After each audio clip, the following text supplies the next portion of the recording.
Salut tout le monde, c'est Zu, j'espère que vous allez bien, et si ça ne va pas, ne vous inquiétez pas, ça finira par aller mieux. On se retrouve aujourd'hui pour l'épisode pilote de cette nouvelle émission que j'ai mise au point. Avant de commencer, je tiens à préciser, j'ai pas, en écrivant ceci, je n'ai pas cherché d'autres émissions qui pouvaient faire pareil. C'est seulement après l'écriture que je me suis rendu compte que ça existait. Par exemple, le Jojo Show, qui ne fait que ça. Ça se rapproche aussi peut-être des What the Cut, mais pas réellement, vu que je n'ai pas analysé de vidéo. Je n'ai pas été, je tiens à préciser vraiment, je n'ai pas été chercher le concept ailleurs. J'ai dû le voir par avant, je me souvenais plus et donc l'idée m'est venue comme ça, mais ce n'est pas, comment dire, conscient. Voilà. Euh, Il y a donc des choses qui ne vont pas fonctionner dans cet épisode. Je compte sur vous pour me les remonter, me dire ce qui pourrait être changé, ce qui pourrait être amélioré. Et je travaillerai dessus. Je ferai un maximum pour d'autres épisodes si franchement ça plaît. Donc vos retours sont très importants et vous serez important aussi, mais j'en parlerai à la fin de la vidéo. Maintenant j'ai expliqué cette vidéo, donc dans cette émission, je vais présenter quelques infos décalées qui m'ont fait réagir positivement. On va pas parler de mort, on va pas parler d'explosion, pas d'attentat. On en voit déjà assez dans les médias normaux. Je vais parler plutôt d'infos what the fuck qui m'ont fait réagir positivement, qui m'ont fait rire ou qui m'ont fait sourire au moins.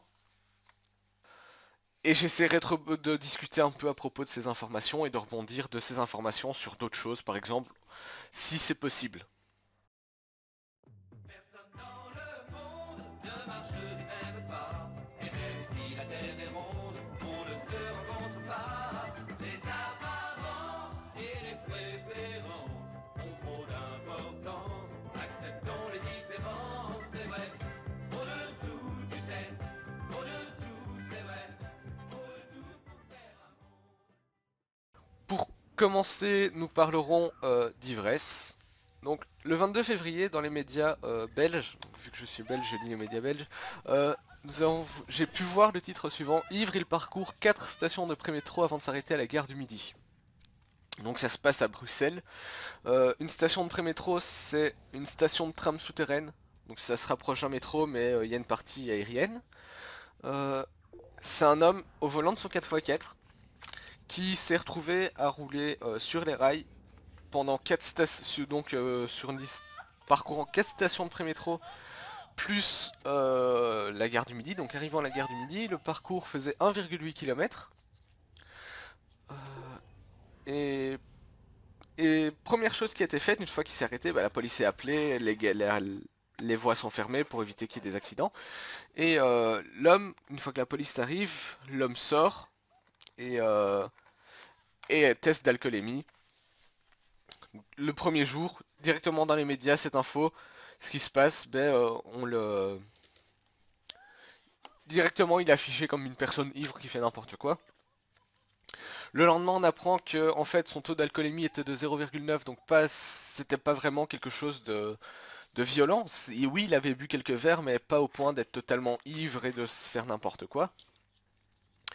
Et donc, cette histoire, euh, le lendemain, on apprend plus de détails. Donc, le conducteur, c'est un homme âgé de 67 ans, qui n'habite pas Bruxelles, qui n'y va pas souvent, donc il n'est pas habitué de la région.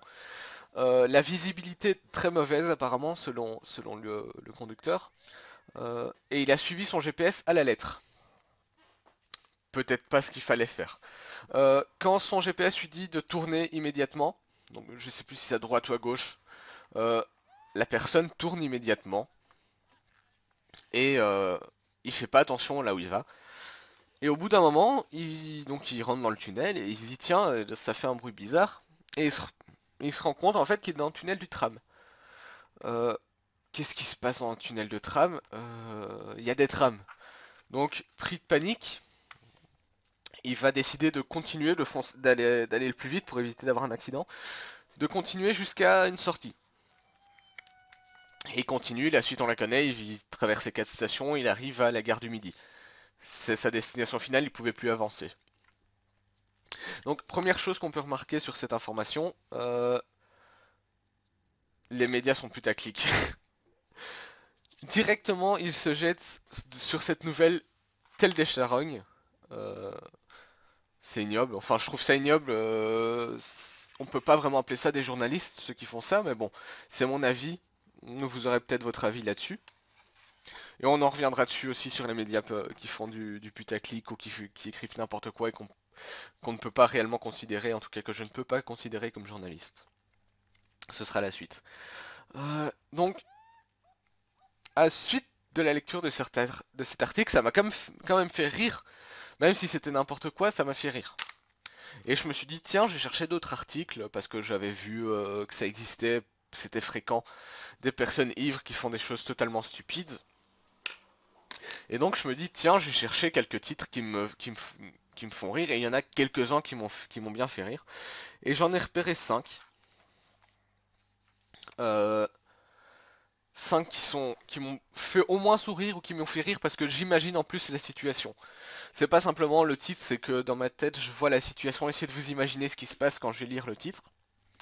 Donc premier titre, ivre, il s'arrête pour demander la route de la prison aux gendarmes. Donc simplement une personne totalement bourrée qui s'arrête devant les flics et qui est ivre, donc ça devait se voir physiquement, et qui demande la route aux policiers.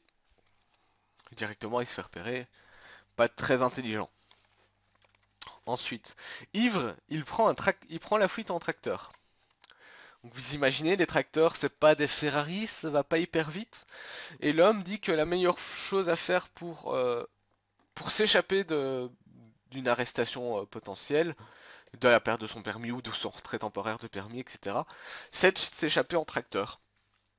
Imaginez-le sur le tracteur. Moi j'imagine vraiment la personne qui traverse le champ en tracteur, à la vitesse d'un tracteur, mais donc pas rapide, et des flics qui courent après, donc c'est à ce niveau-là que ça me fait rire. Et des flics qui sont en train de courir après le tracteur.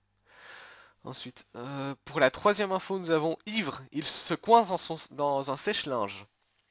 Donc, machine à laver, sèche-linge, tout ça, vous imaginez la forme. Donc, comment est-ce qu'il a fait pour se coincer? Qu'est-ce qui s'est coincé la tête? En rentrant sa tête, les épaules auraient coincé dans le truc. Je n'ai pas cherché plus loin, c'est simplement le titre qui m'a fait rire. Et donc, quelqu'un doit appeler les urgences, les pompiers ou ambulanciers ou les flics pour le sortir de là. Franchement, ça me fait rire. Et je l'imagine comme ça. Ensuite, ivre, il vole un pingouin. Donc vous imaginez une petite mascotte, hein, quand t'es ivre, tu vas te chercher ta petite mascotte au zoo, tu l'empruntes et tu te promènes avec... Bon, après ça va sentir le poisson dans ton appart ou dans ta maison parce que bah, il faut le nourrir ton petit pingouin. Ou ça va sentir le cadavre si tu le nourris pas. Donc comment est-ce que ça a pu passer au niveau de cette personne? Comment ça s'est passé dans sa tête? Se dire tiens j'ai allé voler un pingouin. Et surtout, est-ce qu'il a été promené avec? Comment il l'a ramené? Parce que ça doit se voir quand même. Et dans la même catégorie, donc pour la cinquième news, nous avons ivre, ils volent un lama et prennent le tramway avec lui. Donc cette histoire est peut-être un peu plus connue surtout des francophones, les Belges ou les Français. Ça s'est passé, il me semble, il y a 1 ou 2 ans à Bordeaux. Donc c'est des jeunes, une bande de 4 ou 5 jeunes qui avaient été dans un zoo. Non, dans un cirque, plutôt, pas le zoo et le cirque, et qui avait pris le lama et qui avait promené avec lui, et qui avait été dans le tramway, qui avait promené en ville. Il me semble même que le lama s'appelait Serge. Ils l'ont renommé Serge, donc Serge le lama. Donc encore une fois, j'imagine la tête des personnes dans le métro quand ils voient un lama. Et ça devait vraiment être drôle. Je m'imagine aussi dans le métro en train de rire parce qu'il y a un lama dans le métro. Qu'est-ce qu'il ferait dans le métro? Donc voilà. Passons à la deuxième information de cette émission. Donc, Nord versus Sud. Qu'est-ce qui se passe?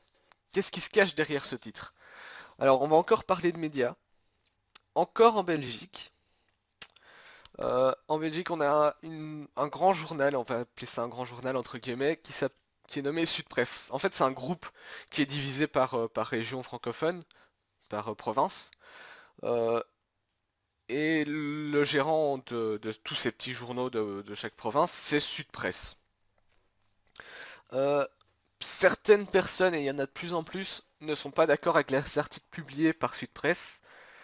Euh, et donc ils réagissent. En France, vous avez le Gorafi qui parodie un peu le Figaro. Eh ben, en Belgique, on a le même type de journal satirique parodiant un autre journal, c'est Nordpresse qui parodie Sudpresse. Euh, pourquoi nord versus sud alors?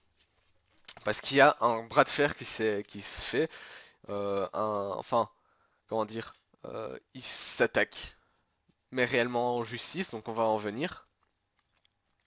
Donc le 24 février, Sud-Presse, encore la même date environ, 24 février, Sud-Presse sort son journal hein, le matin, avec à la une, sur la une, invasion de migrants, la côte belge menacée.